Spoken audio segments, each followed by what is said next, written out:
Welcome to episode 3 of this podcast called Life. This week's episode is called Silence the Negativity. And what we're going to talk about is the negativity that's inside ourselves, that inside voice, that inner critic that we all have in some way, shape, or form, some more than others, in different areas than others. So I'm going to start with asking you a question. Do you talk to yourself? Come on, it's okay. You know you can admit it. I do it too. Heck, I think most of us do it. Maybe it's not out loud, but if it is, that's okay too. Most likely it's done inside your mind. So do me a favor. Take a moment, just a quick minute, and think about how you talk to yourself. I'll wait. Okay.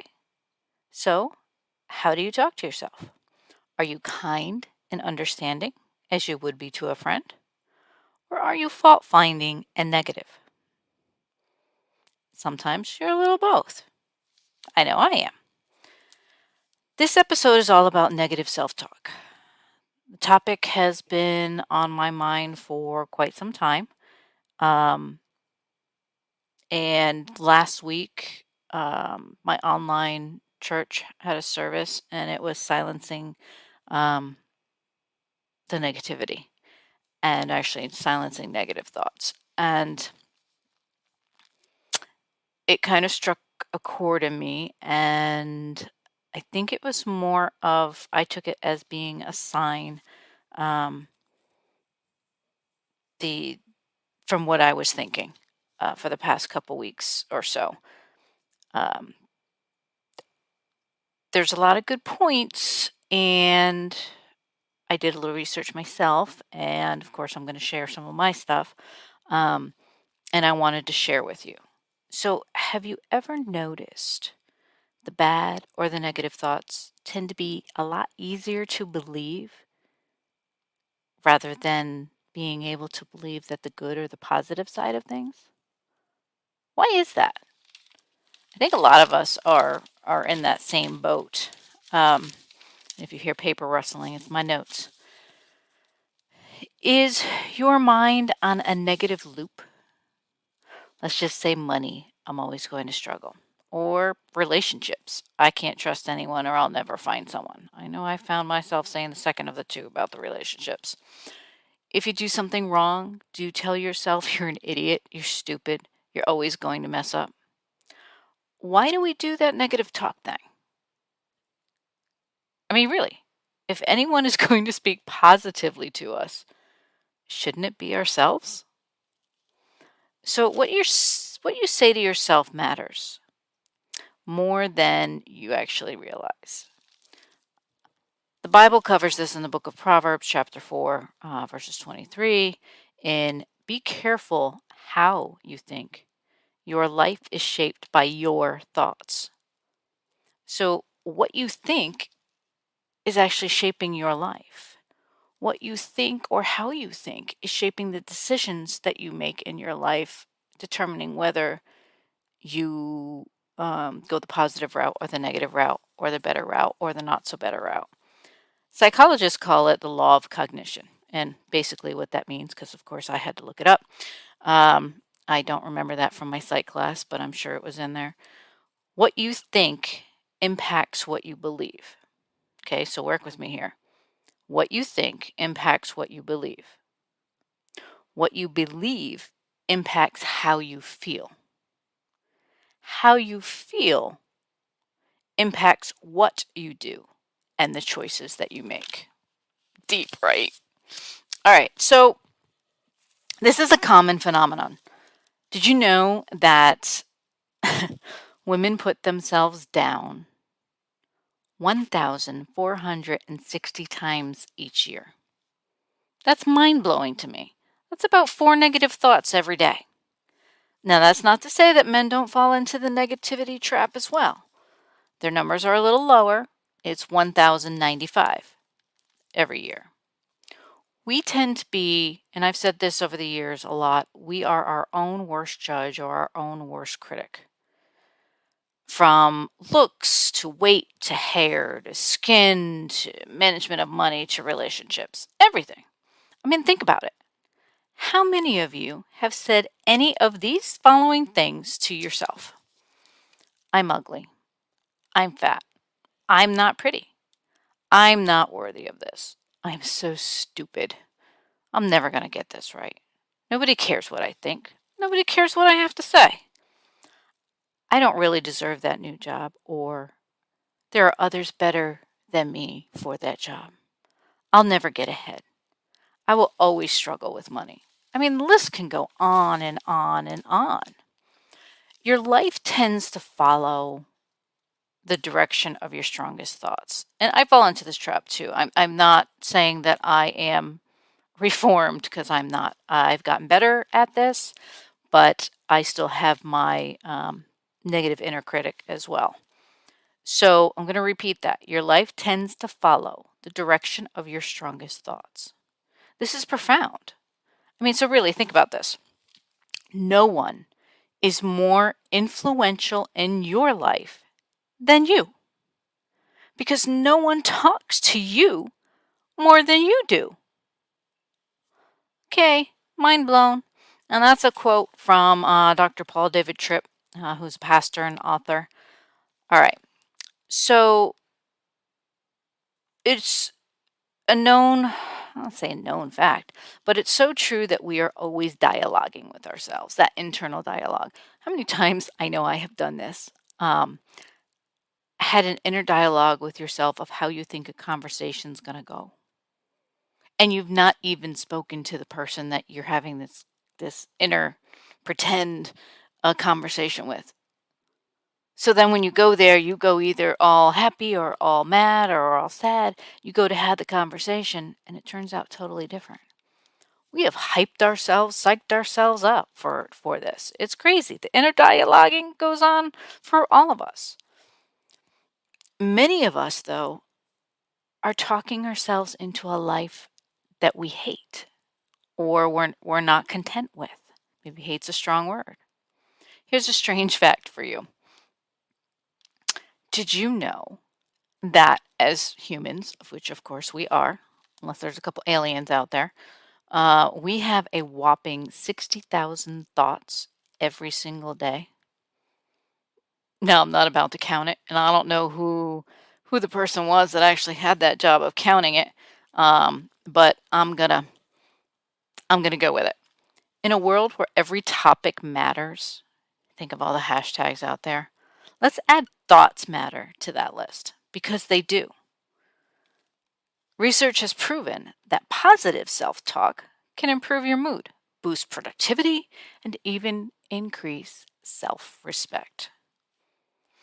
If positive thoughts can have that much power, what do you think negative self-talk is doing to yourself? Well, let me tell you. Negative self-talk tends to take a toll on our emotional well-being. Duh, of course it does. It stomps on or hinders our self-confidence. Yup. And it could even lead to self-blame and shame. Crazy, right? So we need to break these patterns somehow of thinking and stop being that negative Nelly or negative Nelson, if you're a guy, and turn it around as much as we're able to. It's never going to totally go away. Hold on one second. I need to take a sip. I'm parched. A little sparkling ice lemonade to quench that thirst. All right. So, how do we do this? I mean, there are a couple different ways. There's no formula that meets, no one size fits all type of formula.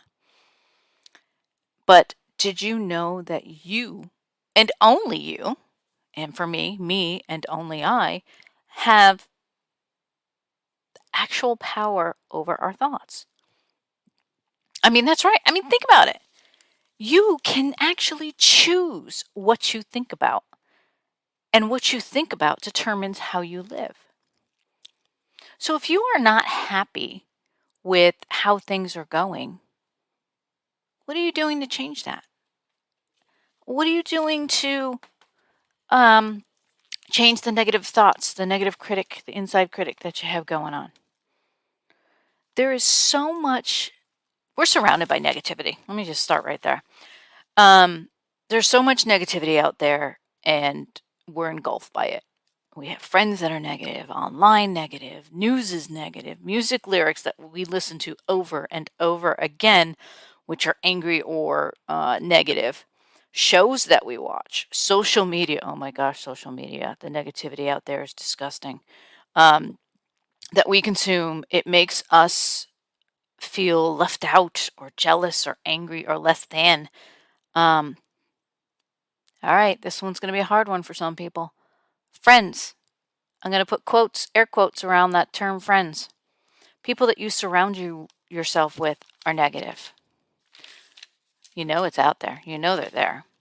So why is negativity hurting you, your relationships, your values, maybe your outlook on life? And and this negativity can determine whether, or let me phrase that, the thoughts, the inner critic, whether you have the positive or the negative thoughts, can determine whether you have or are fostering a good life or not. So knowledge is power. We all know this, right? So what's holding you back? The pastor of the Life Church sermon, I guess you want to call it, from last week. He said something, and it resonated with me. It kind of hit home, struck a spark, if you will. If you can't define it, how are you supposed to defeat it? So you need to define what areas or what, yeah, I guess that's a good term, what areas that you are negative in. Somehow to identify the specific areas of negativity and where each one of us are prone to it. Now, in the sermon, weekly sermon, there were 4 areas, and you may find yourself a little in each one. I know I found a little when I listened to this over and over again. I found myself a little in each one, but there are 1 or 2 that I guess I have more strengths in the negativity in these areas. One being cynicism. And what that is, it's a general distrust for people and their motives. You can't trust anybody. People have ulterior motives. They're going to take advantage of you. Nobody really is that generous or nice. People are only out for themselves. Okay, so that's cynicism. Next one is negative filtering. Seeing what's wrong in every situation. Finding the worst possible thing to point out. Someone tells you, let's just say someone tells you they're pregnant, where you should be saying congratulations, but instead you're like, oh yeah, that's great, but have you thought of this? But have you thought of that? I know I kind of find myself sometimes doing that to people as well, and I've had to stop myself, and it's not always easy to do. But we're overlooking, instead of focusing on the good, we're overlooking the good of what's good or right about that situation and automatically going to the negative. We assume the worst outcome. We look for the wrong versus right. Now, in situations, I tend to be um, worst case scenario Sally, where I will, if it's a situation I'm not comfortable with or I don't have a lot of information on, I tend to um, plan for the worst, but what is it? Plan for the worst and hope for the best. So mentally, I'm prepared. Now, is that the best way to do it? No, it's not. And I'm working on that. I'm a work in progress. Absolute thinking is the third category. It's an all or nothing type of thing, black or white. There's no gray. If let's just say, okay, let me give you an example. If you're a woman and a guy hurts you in a relationship, all men are bad, or all men suck. All men are going to hurt you. And the same goes for you guys with a woman if she hurts you. It's if someone disagrees, you write somebody off. Think social media for a moment, whether it be for your views on COVID and vaccinations to your views on politics over the past few years. How many people have gotten angry? They've lost the ability to agree to disagree, to hear out other people's opinions, at least respect them. You don't have to agree with them, but at least respect their opinion. I don't agree with what a lot of people say, but you know what? That is their opinion, and if they believe it, who am I to tell them that they can't believe that? It's not my belief, but I can respect that. We're just never going to agree, so we can agree to disagree. I think that's a lost art.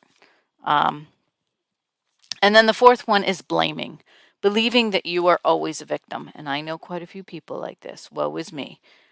Reason you are where you are is because someone got in your way and did something, prevented you from doing it. The blame is always pushed on someone else other than yourself. You feel you have no control and you can't get ahead because of blah, blah, blah. Insert the blank. The good thing about these, or being in one of these, or even in a few of these, is that you can change. You can change your pattern of thought or way of thinking. Will it be easy? Heck no, it won't be. I can tell you that right now. Will it be better for you to do it? Yes. Will it be worth it for you to do it? You bet your bottom dollars it will be. If you are not happy with the way that your life is, if you are a negative Nelly, if you are always putting the blame on other people, if you are, what are the words I want to use here? If you are, I'm trying to get my notes here, sorry. Always assuming the worst of things. It's either black or white, your way or the highway type of thing. And that used to be me. So I'm not here to judge because I've been a lot of these. In fact, I probably did all of them at one time in my life. So you're not alone, okay? Everyone else is feeling partly the same way. So how do you do it? Now, for me, as I told you, this was stemmed from a sermon. I pray to God about it, and my faith tends to get me through these things. You may have heard the term, let go, let God. So I give it up to Him to pray about it, and have a conversation with Him. And yes, I have a conversation. A lot of times, I will have no answer, no solution. But after I pray about it, I have the conversation, I sleep on it. A lot of times I wake up with ideas or answers or solutions, which I did not have the night before. So for me, my faith tends to get me through a lot of these things. Meditating on it. I'm not a big meditator as far as regular meditation goes, but meditating as far as thinking about what the issue is and maybe where it stems from, that can be helpful as well.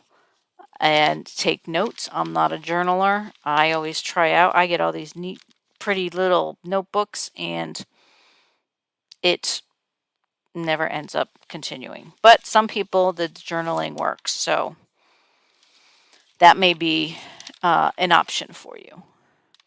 All right, so how do we, what are some ways, I'm like talking in a bunch of different things, all the thoughts are in my head and I can't get out one single thought. So, what are some ways that we can um, flip the switch? Well, one is to become aware of when you're doing it. There may be triggers, and I'll get to that next. Um, but practice self kindness, and that sounds kind of weird. But if you're becoming aware of when you do this, and you take a moment when it does happen, when you have that negative thought, and pause when the inner critic starts speaking, try showing yourself the same compassion you would to others. What would you do? Flip it around. Kind of do a little, I guess, role play. Um, if your best friend came to you saying that thing, what would you or how would you respond to them? There's always the option of talking to somebody, whether it could be a friend, it doesn't have to be a professional, but there is therapy and that can be helpful for some people. There's no shame in it. If you are looking to get better, there is no shame in going after something, an avenue or an approach that's going to help you get better. Um, how do you go from, or let me phrase it, not necessarily how, but going from against to for yourself, going from your own worst enemy to being your own best friend. That's a deep one and that's a hard one for a lot of people. It was for me. I'm still struggling with that whole friend to myself type thing. I'm a tough love girl, so it's kind of a hard one for me. But I've started writing down the negative thoughts that I do have when I have them. When they come again, stop and tell yourself just the opposite.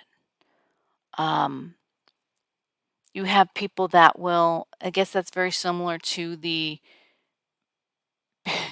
people who wear a rubber band of sorts.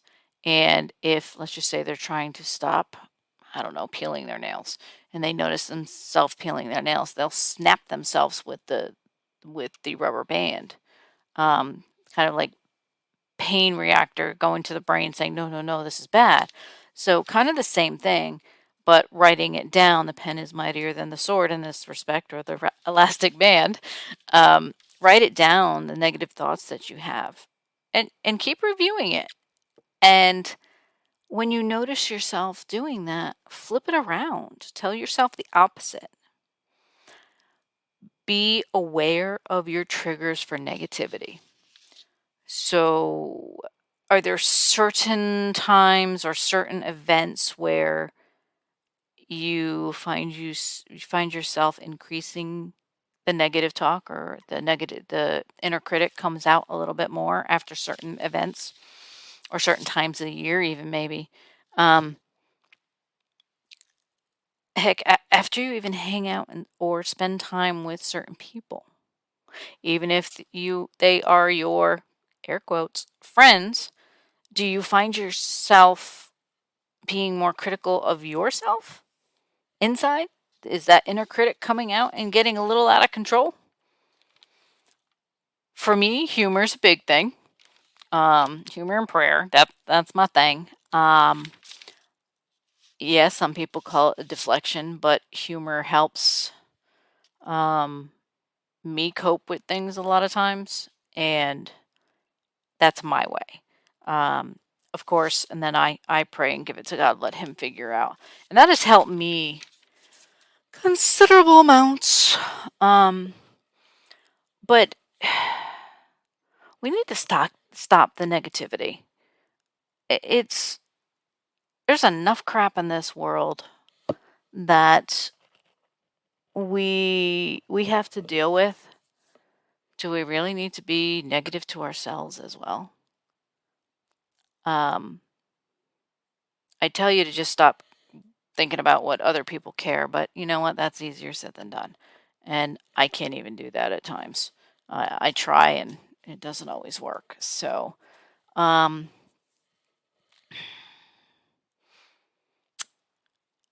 find what works for you. But if you have that inner negative critic, I'm going to say if you have, because most of us have it. It's just what level of voice that we decide to give that voice.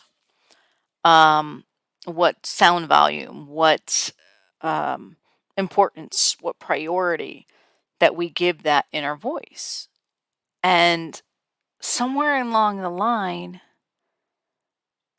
you're going to get to a helpless feeling. And as I said earlier, you're going to start creating a life or an environment for yourself that you are not happy with because of that negative voice.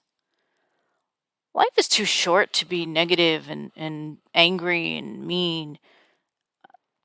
I don't know why it started. How do I want to word this? I don't know when or how it started to increase in the world. There's not one thing to blame it on. You can blame it on politics. You can blame it on TV. You can blame it on frickin' COVID. But I think it's a combination of things. I'm a firm believer there's good and evil. And for me, I think it's the evil side of things coming through. And I don't want that in my life. I don't know about you. Um, I would rather be kind to one another, kind to myself. Um, Again, I am no expert. I'm a work in progress, but I want you to know that you are not alone with the negative inner critic. But if you want to change or you want to silence that negative critic, you have to start making changes. And that's not an easy thing because it's easier, as I said earlier, it's easier to believe the negative than it is the positive. It's easier to believe the bad over the good. I don't know why that is, but it is. And honestly, quite frankly, I'm tired of it. So I started making changes for me and doing some of the things that we've talked about. And whether it be even when you have those negative thoughts, um, write some positive, I guess I'll say anti-negative thoughts on a post-it note and stick it on your mirror. Repeat them back. Talk to yourself as you're looking in the mirror and repeat back those things to get yourself accustomed to the positivity and change that thought pattern that's going on in all of our demented little heads. Um, I promise. I promise. I know lately I've kind of had the not really negative, but the it's not exactly fun or humorous type of podcast right now. I promise that I will bring in um, some fun things. But right now, um, this was on my mind and my heart, so I wanted to bring this one here. And it's something that we all deal with. So I wanted to share with you that to let you know you are not alone going through that. I'm going to tell you it's fairly normal to go through that and have the negative thoughts. There's nothing wrong with you. You didn't do anything wrong. A lot of times it's what we're told, what's ingrained in us, whether it be from children. Someone told us this, we tend to believe it, and growing up, and it was stuck in our head. Well, it's time to get it out of the head. It's time to kick that bad habit and turn our lives around. We deserve to be happy. That's right. You deserve to be happy. You deserve to feel good about yourself. You deserve to have the courage to go do the things that you want to do without other people making you feel less than. And in order to feel that way, you need to start making changes to the way that you think. Um, Yeah, that's all I got on that because I can beat that one. You know, that horse has been beaten to death already. So that is this week's topic. A little morbid, I guess, but I'm keeping it real. And if you've tried or if you try some of these things, give it some time and then drop me a message and let me know if it is working for you or if you notice any changes in your behavior as you start changing the way that you think or changing the way that you talk to yourself. So just try imagining when that negative inner critic comes in, silence them, tell them to zip it, and imagine your best friend telling you, let's give you an example, telling you, "Hey, I'm just so stupid." You're automatically going to say, "No, you're not." You're going to point out their good things, the good things about them, what they've done for confidence building.